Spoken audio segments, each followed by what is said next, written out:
அம்மா கிட்ட அவரு பேசினாருன்னா, அம்மா பார்வையற்றவங்க அப்படின்றத விஜய் அவர்களுக்கு தெரிஞ்சுதுங்களா? அவரு சொல்லியிருக்குங்க. சரிங்க.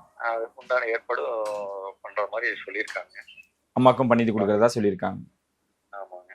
இப்ப விஜய் மேல ஒரு சின்ன விமர்சனமும் வச்சாங்கல்லண்ணா. நீங்க சொன்ன மாரி தான். அவர் வந்திருந்தாலும் அங்க கண்டிப்பா ஏதாவது அசம்பாவிதம் இன்னும் அதிகமா ஏற்பட்டிருக்க வாய்ப்புகள் இருக்கு.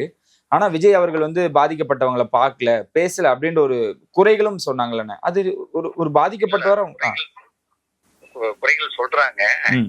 கேக்குறாங்க. என்னன்னு கேட்டீங்கன்னா, இப்போ நம்ம வந்து பாதிக்கப்பட்டவங்க உடனே போனாலும் ஒரு எடுத்துக்கிறவங்களும் இருக்காங்க.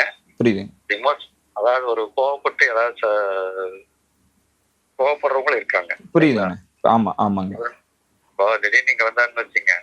இப்ப நம்ம ஓரளவுக்கு புரிஞ்சுக்கிறதுனால புரிஞ்சுக்கிற அளவுக்கு தன்மையா டீட்டெயிலா பேசுறோம்.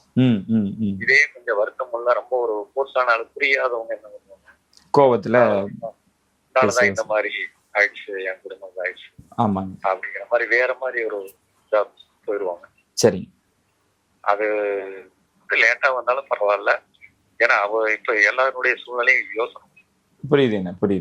அவரை வந்து வரக்கூடாது, பண்ணக்கூடாது அப்படிங்கிற மாதிரி இருக்காங்க. அதுல வந்து உண்மையா வரதான் பெஸ்ட்ன்னு நான் நினைக்கிறேன்.